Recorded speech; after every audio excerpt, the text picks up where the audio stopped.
조갑제 TV 시청자 여러분 안녕하십니까? 2021년 8월 2일입니다. 제가 50년 이상 기자 생활을 했는데 기자란 직업은 모든 걸 아는 전문가가 아닙니다. 많이 아는 사람을 아는 전문가입니다. 그러니까 어떤 분야에는 누가 최고다 하는 걸 알아야 됩니다. 일종의 인간 인덱스를 가지고 있어야 합니다.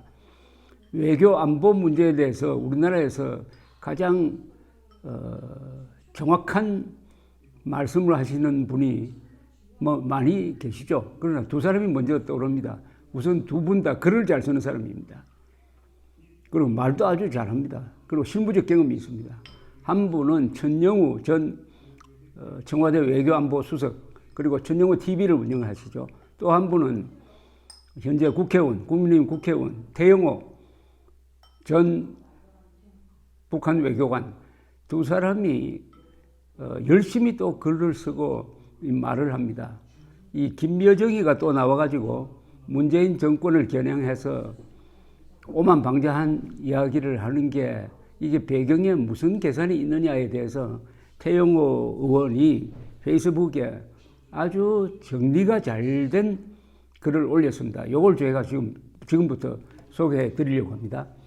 김여정은 어제 1일입니다. 저녁 조선중앙통신을 통해 적대적인 전쟁 연습을 벌려놓을지 큰 용단을 낼지 예의주시할 것이라면서 한미연합군사훈련 중지를 압박하고 나섰습니다. 그러면서 희망이냐 절망이냐 선택은 우리가 하지 않는다며 우리 정부의 결단을 노골적으로 촉구를 했습니다.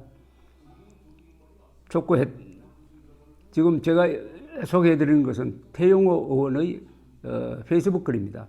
남북 통신선 복원 순간부터 지난 한 주 동안 김정은의 행보를 보면은 대선을 앞두고 남북 카드에 집착해 있는 정부와 여당의 대선 심리를 지렛대로 활용할 준비를 철저히 했다고 볼 수 있습니다.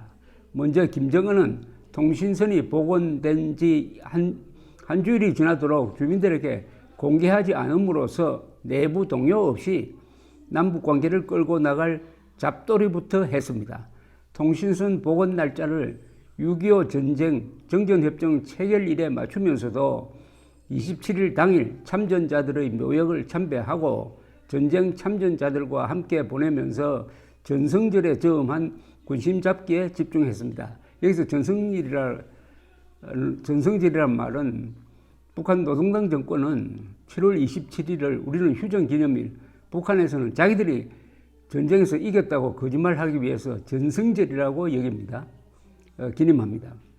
통신선 복원 며칠 전인 지난달 24일 북한군 지휘관들을 평양에 다 불러다 놓고 조선인민군 제1차 지휘관 정치 일꾼 강습회를 조직하였으며 통신선 복원 당일 강습 폐강식에 참가하여 8월 한미연합훈련을 염두에 두고 적대 세력들이 광신적이고 집요한 각종 침략 전쟁 연습을 강화하려 하고 있다면서 적들의 그 어떤 군사적 도발에도 능동적이며 공세적으로 대처할 준비를 완성하는 데 총력을 집중하라고 주문했습니다.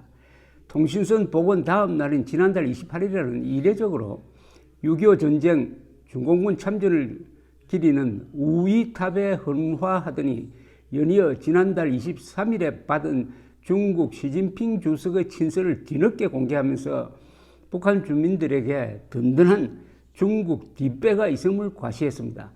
지난 몇 년간 김정은이 한 줄 동안 이렇게 여러 공식 회의들과 행사들을 벌려놓고 분망한 시간을 보낸 적이 없었습니다.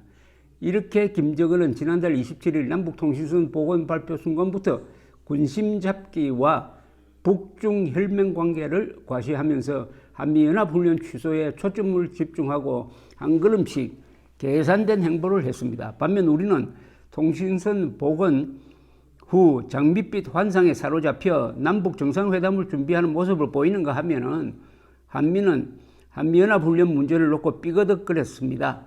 통일부는 북한의 지원 요구가 없었음에도 대북 지원 민간단체가 신청한 인도 협력 물자 반출 2건을 전격 승인함으로써 북한의 남북 공동연락사무소 폭파 후 중단시켰던 대북 지원을 재개했습니다.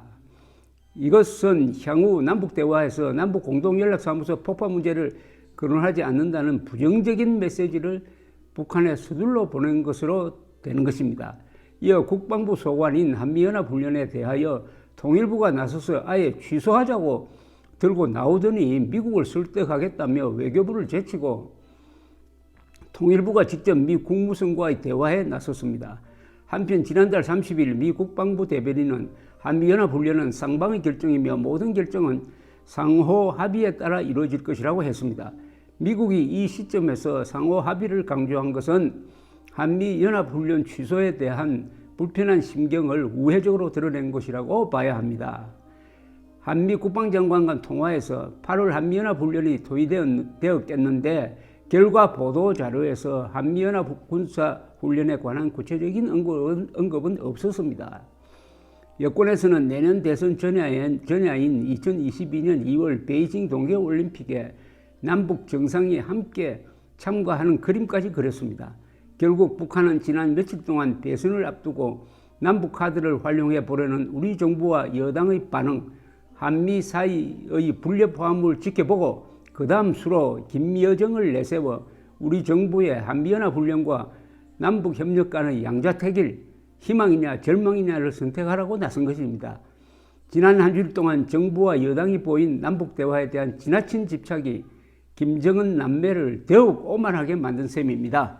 김여정이 한미연합훈련 중지를 공식 요구해 나섬으로써 바이든 정부 들어 처음으로 한미관계가 시험대에 올랐습니다. 그러나 시간은 우리 편에 있습니다. 우리는 김여정의 이번 담화를 북한이 초조함을 드러낸 것으로 보아야 합니다. 김정은은 지난 6월 당 전원회의에서 특별명령서를 내렸음에도 식량 문제를 해결하지 못하였으며 지난 7월에는 당 정치국 확대회의를 열고 고위 간부 여러 명을 강등시켰습니다. 통신선 복원 당일에는 전쟁 참전자들 앞에서 북한의 경제적 어려움을 토로했습니다. 김정은이 북중 혈맹 관계를 과시하면서 우리 정부를 초조하게 만들려 하고 있으나 장기적인 어려움을 타개하기 위해서는 미국과의 비핵화 협상과 남북 대화 마당에 나올 수밖에 없습니다. 한미연합훈련 중단하라는 김여정의 하명 같은 요구에 저는 굴복해서는 안 됩니다. 우리 국민의 생명 안전을 위한 방어 목적인 한미연합훈련 진행이라는 원칙적이고 당당한 모습으로 맞서야 우리가 향후 남북관계에서 주도권을 질 수 있으며 남북 대화를 미북 비핵화 협상으로 이어놓을 수 있습니다. 좋은 이야기입니다. 김여정이가 저렇게 나오는 것은 강해서가 아니라 약하기 때문이라는 겁니다. 다만 이 좋은 건의를 문재인 정권이 받아들일 것 같지는 않습니다.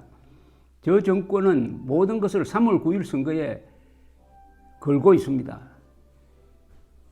안보라든지 외교라든지 국가 이익이라든지 국민의 안전이라든지 국민의 자유라든지 국민의 행복은 안중에도 없습니다. 오로지 자기들 패거리가 계속 잘 먹고 잘 살면서 권력을 남용할 수 있는 정권 유지를 위해서는 그 어떤 희생도 감수하겠다. 다만 그렇게 함으로써 국민들이 등을 돌려가지고 내년 3월 9일 선거 때 폭망하겠구나 하면은 생각이 바뀌는 거죠. 어쨌든 이 태영호 의원의 이 글은 현 상황을 분석하는데 아주 좋은 모범 답안지가 되고 있습니다. 조갑제닷컴에 올려놓았으니까 일독을 권하는 바입니다. 감사합니다.